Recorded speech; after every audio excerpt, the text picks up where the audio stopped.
Mail delivery has been sluggish in some cases, and leaders hope postal service reform will lead to smoother delivery times. Congresswoman Shontel Brown says over 20,000 cars cross this bridge every day in Cleveland, and that's a concern considering the bridge is labeled as structurally deficient. Hundreds march down Lexington Avenue, chanting and locking arms, hoping to inspire change in this community. Well, Curtis, it's been a really frustrating experience for a lot of the teachers, and you can actually see here behind me, there's a significant number of teachers holding signs demanding support. Many historians consider this man, Chief Justice John Marshall, one of the most influential names in the history of the American judicial system. A lot has changed since the last time President Trump was in Ohio. The one thing that hasn't changed, though, is the amount of sheer crowd size that we see here and the amount of energy that President Trump is able to bring to a region like this.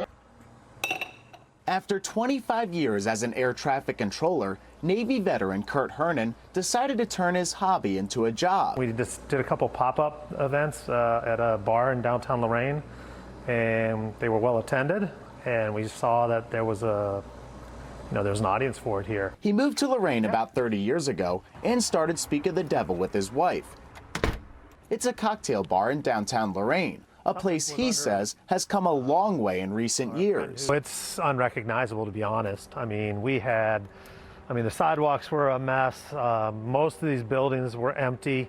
It's a drastic change, and it's for the better. But that progress faced a major roadblock when COVID hit the restaurant industry. We kind of changed how we operated, moved to bar snacks, stretched everyone out in here, and masked up for most of the year. It wasn't easy, it wasn't fun, but you had to figure out ways to be nimble and figure out ways to survive. Hernan took advantage of government relief funds to help pay for PPE and get some money. But when the American Rescue Plan became law, a series of lawsuits got in the way. Essentially what the judge did was just eliminated us from the process and let everyone else be funded. The American Rescue Plan's Restaurant Relief Fund from the Small Business Administration prioritized veteran, women, and minority-owned businesses during the application process. Hernan's business fits two of the criteria, but lawsuits in Texas and Tennessee over the prioritization stopped the funds from coming to his business. It was extremely frustrating just because, it took us out of the process. I mean, when the lawsuits basically froze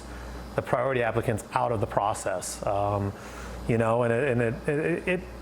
it hurts. You're like, wow. The Small Business Administration tells us applicants for the RRF qualified for over $70 billion in total relief, but only about $28 billion was available in the fund. Right off the get-go, we were going to be, only about a third of those who needed the money were going to get it. John Barker with the Ohio Restaurant Association says the Restaurant Relief Fund had tight qualifications, mainly significant losses to your business in 2020. So when priority applicants went back into that large pool of applicants, many missed out. It put everybody back into the hopper unless you were already granted the money, because it seems like some people were already granted the money, but others that were in that process were told that they were going to get the grant, and then it was pulled back. And as Hernan and his business continue to navigate through the pandemic, he hopes Congress will act to help those seemingly left behind. They know exactly how many applicants there were, and they know exactly how much money they need to fund everybody. Which would seem, fair and equitable to me at this point. A situation that initially gave many a reason for optimism now leaves them asking for more. The councilwoman for this ward considers this project to be the largest housing investment this neighborhood's seen in decades, but the idea of building a jail just a few blocks away has people worried. Broadway Slavic Village is one of the oldest neighborhoods in Cleveland. But during the 2008 housing crisis, it was considered and sometimes unfairly called ground zero for foreclosures. But many still have hope. And we're doing everything we can to engage, unite, and bring it back. This is really just counterproductive to all the work we've been doing within the last few years. Sharina Zayed has lived in the neighborhood for 6 years and runs North Broadway Network Leaders. As a community advocate, she's plenty aware of the problems. I had somebody break into my house while I was there in 2018. I lost my son, my 15-year-old son, to gun violence. There's been a lot. We don't need anything else. We just don't need anything else. I don't know if this neighborhood could survive another hard hit. She says those living here have heard that the county is considering a lot in the area for the new county jail. The county hasn't released an official list of potential locations yet, but Zayed isn't happy her neighborhood might be on the list. And honestly, I just don't want it here. I don't want to live 2 blocks away from a jail. I just don't. When I purchased my home, there was no jail. I would like to keep it that way. And I think it's necessary. We definitely need it. But I don't understand why it has to be so far away from the judges anyway. She took us out to what she believes is the proposed lot. We're told this is the area the jail would be built in, and if I take a step off and you look down the street, you can actually see construction for that housing development just down the street a few blocks away. I didn't realize it was this close. It's very disturbing. It's just actually being here, seeing how close it is to my house. Like, I can't believe it, but it's total, like, I can't see anybody wanting to move in those apartments, it being that close. Earl Pike is the executive director of University Settlement, which provides services to those in Broadway Slavic Village. He says the lack of community input isn't the only concern, but also what the jail would do to the neighborhood with the incarcerated being released back into the neighborhood and added traffic. The problem is not returning citizens. The problem is returning them without any plan for how that's going to work. So you can't just build a jail 4 or 5 blocks from here, release prisoners all the time, have no real plan for how that's going to work in the context of the community, add traffic patterns, and add jobs that aren't necessarily the kind of jobs that we need to really build a community and claim that successful. And those who'd be impacted like Zayed will continue to advocate to keep the jail out of her neighborhood. There are places that it can go that it won't affect residential areas. We're not trying to make our problem someone else's. Like, put it where it won't affect people and how they live their life. A possible solution to a major problem that isn't quite sitting right with those who might be impacted. Ryan Schmelz, Spectrum News. Inside this Brooklyn salon, Lori Cathcart handles a wide range of jobs, from running the business side to sweeping the floors, part of a career that started at a young age. My next door neighbor had a salon at the end of our street, and she was my mother's hairstylist. So by the time I was 12, I was going down to the salon, cleaning combs and brushes, sweeping hair, answering phones, running neighborhood errands for the stylist who worked there. I knew that's what I wanted to be right from that time.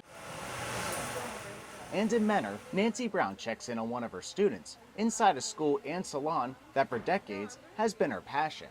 It's my life's mission to give people opportunity. That's what it is. Our friends ask us, when are we going to retire? My husband and I are in business together. When are we going to retire? We say never, because it's such an exciting thing to give people opportunity.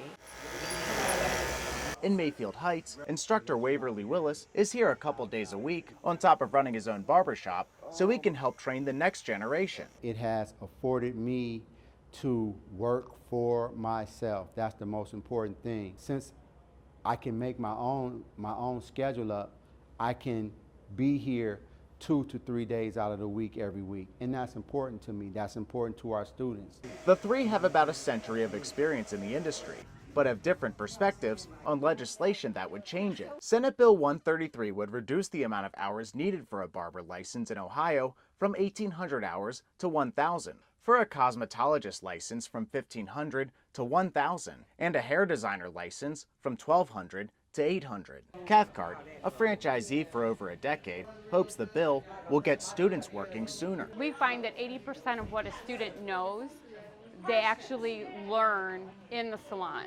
So the faster we can get them in a salon, the more they can get hands-on real-life training. Currently, Pennsylvania and New York require less hours for a cosmetologist license, and Cathcart believes the bill will help reduce student debt and make Ohio more competitive with other states. Right now, to enter the state of Ohio from any other state, you have to take the entire cosmetology test over. Doesn't matter if you've had your license 40 years. However, hair is hair, and it doesn't change from state to state, and that knowledge that you have once you're in the salon stays with you no matter where you go. I love Ohio. And honestly, I want to see more people attracted from out of state to come back to Ohio to work. But there has been pushback from those within the industry. Willis, who's also president of the Ohio Barber and Beauty Alliance, says students need the current required hours to be able to learn necessary skills to not only work in a barbershop, but also run a business. If we strip these young people down and not give them the skill set upon graduation and getting a barber license to work in a shop like mine or any other barber shop that's need highly trained barbers, there's only one place to go, the chain. And for Brown, she believes the hours are needed in a field that involves chemicals and multiple other skills. It could take somebody 3 or 4 hours to wrap a permanent wave, or 2 or 3 hours to do a foil on somebody's hair the first time they do it. So if you've got a brand new student, they have to practice that several times to be able to get a grip on how to do it. A bill that some see as fashionable isn't the best cut for others. The bill has been referred to the Small Business and Economic Opportunity Committee. Similar legislation has been tried in past legislative sessions, but has not passed. Ryan Schmelz, Spectrum News. Mailman Sonny is telling the story of community and spreading positivity.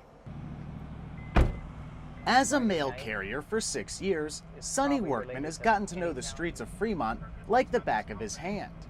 I'll be out to eat for dinner or at a party or something like that, and somebody will say their name, and I was like, hey, 1521, Oakmont, that's where you live.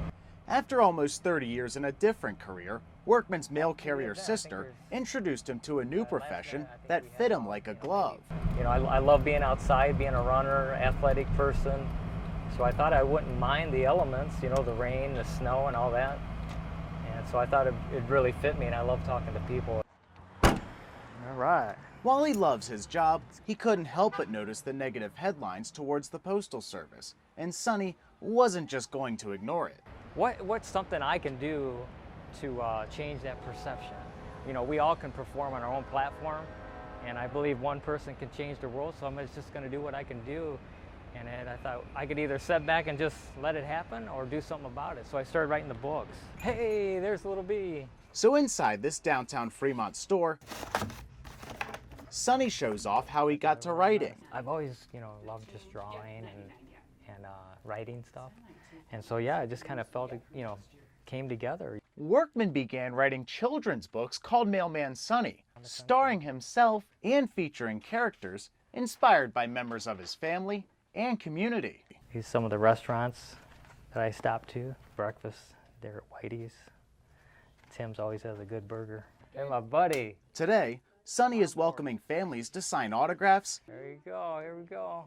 take pictures, and read to the kids. We are all a part of a place, a community, right?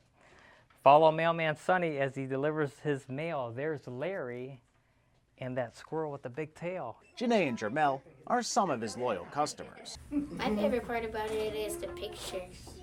The venture is a family affair. Workman enlisted the help of his daughter Courtney, a kindergarten teacher who helps out with proofreading and spreading Mailman Sonny's positive message. I hope that they learn the joy of reading and just to get out there and get to know their community better than what they think they know. And as Sonny continues to tell stories of hometowns like Fremont, he hopes that the mail carrier's adventures inspire the next generation. That every community has, you know, there's great people there on every street, every corner, every house. There's a good story, and that's hoping that we're going to bring out and maybe inspire some kids to, you know, be an attorney, a doctor, dentist, or maybe even a mail carrier. A mail carrier, not just delivering mail, but valuable life lessons. Ryan Schmelz, Spectrum News.